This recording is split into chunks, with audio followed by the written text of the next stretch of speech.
Adoro ser desafiado. Lá no meu Mato Grosso, as pessoas dizem: não me convide para dançar, porque eu posso aceitar. Adoro ser desafiado. Me divirto com isso. É esse o quadro. Eu não gostaria de ficar relembrando coisas tristes. Mas me chamaram para dançar. Gilmar Mendes perdeu as estribeiras e partiu de voadora para cima da Globo. Isso porque Malu Gaspar vem cutucando a corte com suas revelações bombásticas que estão sacudindo os três poderes e fazendo a população, deitada, dormindo em berço esplêndido, acordar. A TV Lula, que até pouco tempo lambia as botas do regime, resolveu denunciar os desmandos e já se tornou alvo. Vou mostrar uma fala da Malu sobre a Lava Jato e, em seguida, Gilmar respondendo num tom pra lá de ameaçador. Depois disso, Malu fez outra reportagem que estremeceu o gabinete do decano.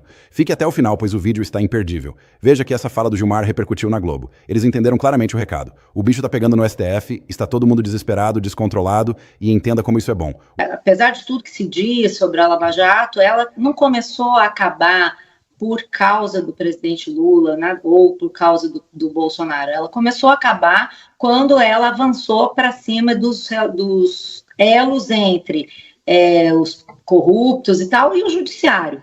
Essa é a ordem, eu até já escrevi sobre isso, assim, a ação do Lula, que pleiteava a suspeição do Sérgio Moro, ela é de 2019.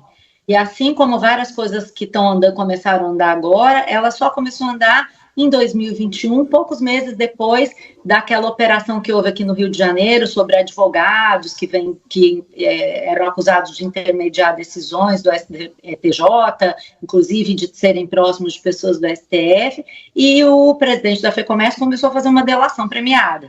Ali melou tudo, e depois daquilo, sim, se decidiu que o Moro era suspeito, etc. Eu não estou dizendo que a decisão não tinha fundamento. Tem algumas coisas realmente que eu acho que estavam certas. Mas, peraí, aconteceu alguma coisa aqui.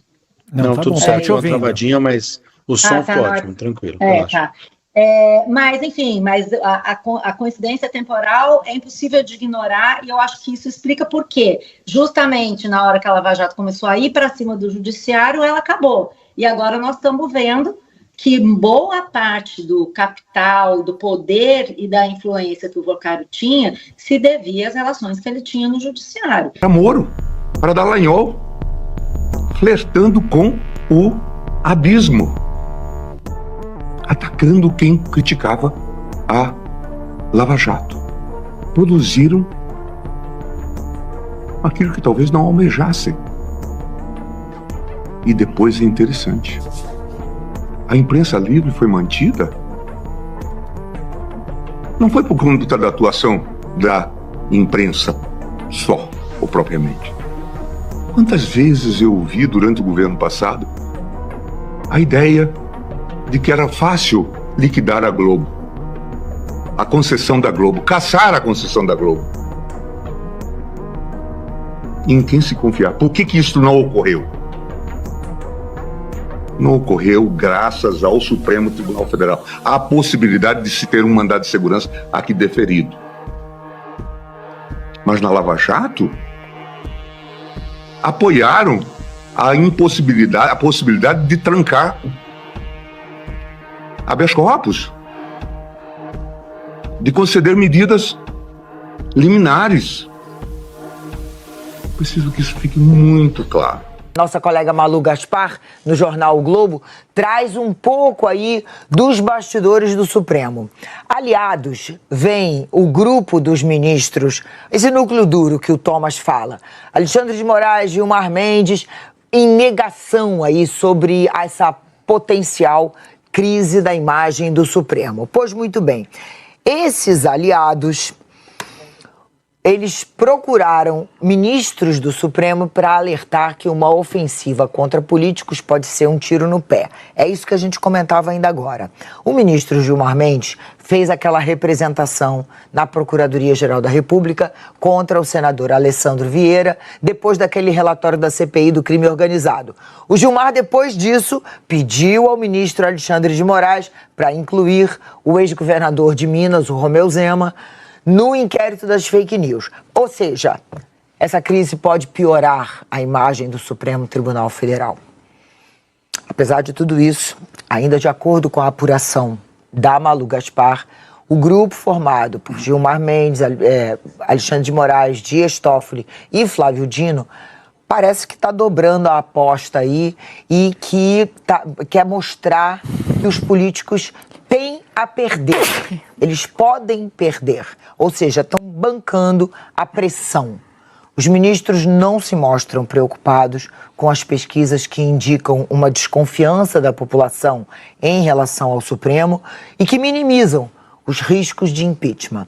Para esses aliados, eles, segundo a Malu, eles estão aí num estado de negação. Malu está dizendo ali, olha, aliados veem grupo de Gilmar e Moraes em negação nessa crise do Supremo Tribunal Federal. A gente tem comentado isso aqui e a Malu está colocando aqui na coluna dela exatamente o que a gente tem comentado, né, Trauma?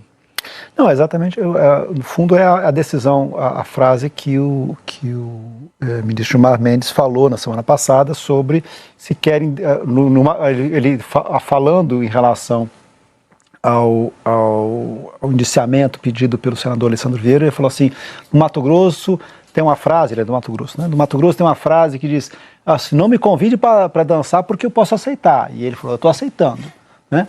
E essa é a lógica, isso está dado. A posição dessa ala do Supremo é para frente, eles não tem recuo. O Exército aqui só vai para frente, não tem passo para trás.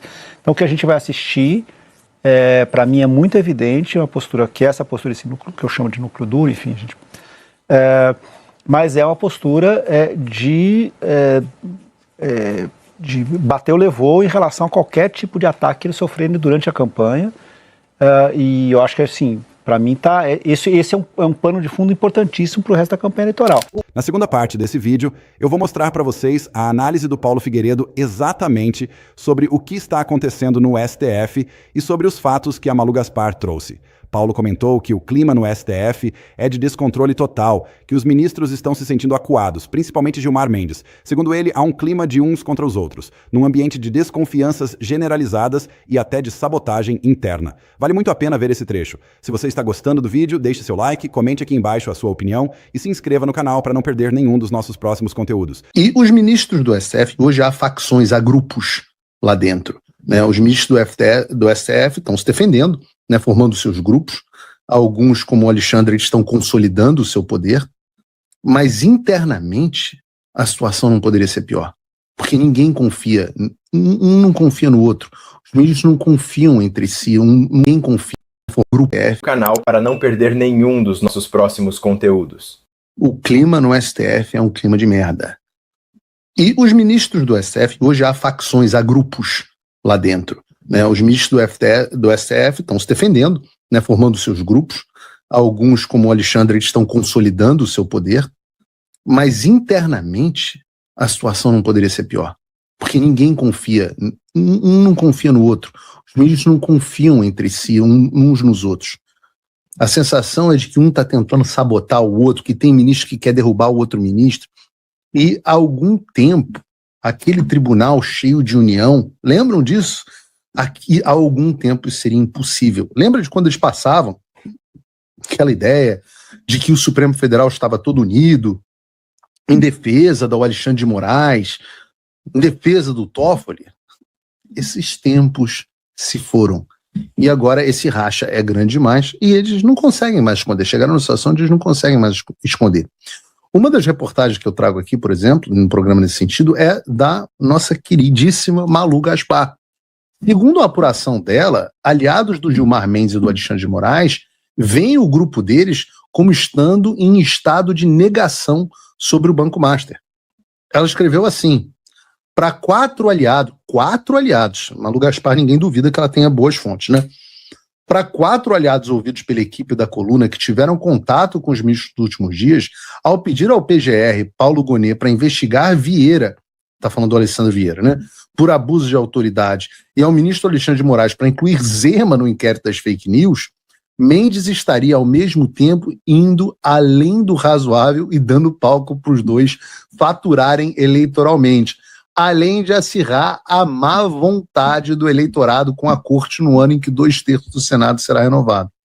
Os alertas, por enquanto, não têm conseguido demover Gilmar, Moraes, Flávio Dino ou Dias Toffoli, essa que é a gangue do mal, da ideia de que o Supremo precisa dobrar a aposta para mostrar que os políticos têm a perder.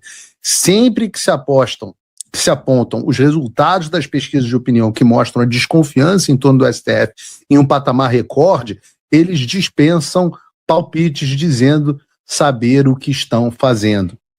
Eles estão em negação, diz um desses interlocutores dos ministros preocupado.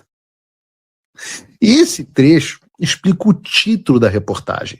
Mas, no parágrafo seguinte, a gente vê algo que é, na verdade, muito pior. Vejam o que diz Malu Gaspar. Gilmar e Moraes são ministros do embate do confronto. Vão sempre dobrar a aposta, como eu sempre disse, né? Mas afirmou ao blog um interlocutor dos dois. Eles têm a certeza de que dominaram o jogo em Brasília e não se veem numa jornada suicida, muito ao contrário, comentou o outro. Por dominar o jogo em Brasília, entenda-se monitorar de perto os movimentos internos do Senado por intermédio de parlamentares que os municiam de informações e mandam os recados que eles precisam fazer chegar aos gabinetes. Outra ferramenta que faz parte do jogo dos ministros, diz a Malu Gaspar, são as listas de parlamentares com inquéritos ou investigações no gabinete de cada um. Para um dos interlocutores bem próximos a esse grupo, o fato do Zema ou Vieira não terem ainda nenhum inquérito em curso no STF é um dos motivos para a ofensiva de Gilmar e companhia. Cara, vejam, o que a Malu Gaspar está dizendo é que, em meio à crise no STF, uma das ferramentas do Gilmar Mendes e do Alexandre de Moraes para pressionarem quem ousasse rebelar contra o Supremo é uma lista de parlamentares com inquéritos ou investigações do gabinete de cada um. Não é o Paulo mais dizendo isso. É o Globo. Quando um parlamentar com um inquérito fajuto no gabinete de um desses dois decide, ou não fajuto, decide criticar o Supremo de alguma forma, eles vão lá, pegam um inquérito contra o cara e colocam ele para andar. E aí ameaçam prisão, cassação, inelegibilidade, tudo para garantir a impunidade, para garantir que ninguém fale no assunto. Aquilo que a gente suspeitava hoje está escancarado. Mas o que precisa ficar claro aqui é que o Supremo Tribunal Federal não está sabendo lidar com a pressão que está sendo aplicada sobre ele. Uma ala diz que o Gilmar e o Alexandre estão em negação e que o Supremo perdeu a sua credibilidade porque tem militante político fantasiado de ministro por lá. E a outra ala, em resposta a essas críticas, decide tomar a decisão mafiosa de intensificar a perseguição contra toda e qualquer pessoa que aponte esse padrão. O fato é que eles estão descontrolados. Eles perderam o controle da narrativa. Eles nunca tiveram debaixo dessa pressão. Afinal, eles eram absolutamente intocáveis, né? Mas agora se tornou um expediente comum ler nas manchetes dos grandes jornais matérias que criticam duramente a atuação política e ilegal de ministro do STF. A gente está lendo no Globo. Sensação da impunidade, né? Essa tese da Malu Gaspar de que toda investigação no Brasil morre quando começa a investigar o Poder Judiciário não é nova. A gente fala sobre isso aqui há quanto tempo? Mas eu vejo que a verdadeira mudança nessa dinâmica de poder começa quando essa tese passa a não ser mais algo exclusivo da gente, os bolsonaristas, e se torna dito em alto e bom tom pela grande mídia. Se você assistiu até aqui, muito obrigado pela sua atenção. Se gostou do conteúdo, já deixa o like e se inscreve no canal para não perder as próximas notícias. Ativa o sininho para receber tudo em primeira mão. Deixa também sua opinião nos comentários. Ela é muito importante. Fica com Deus, um forte abraço e até o próximo vídeo.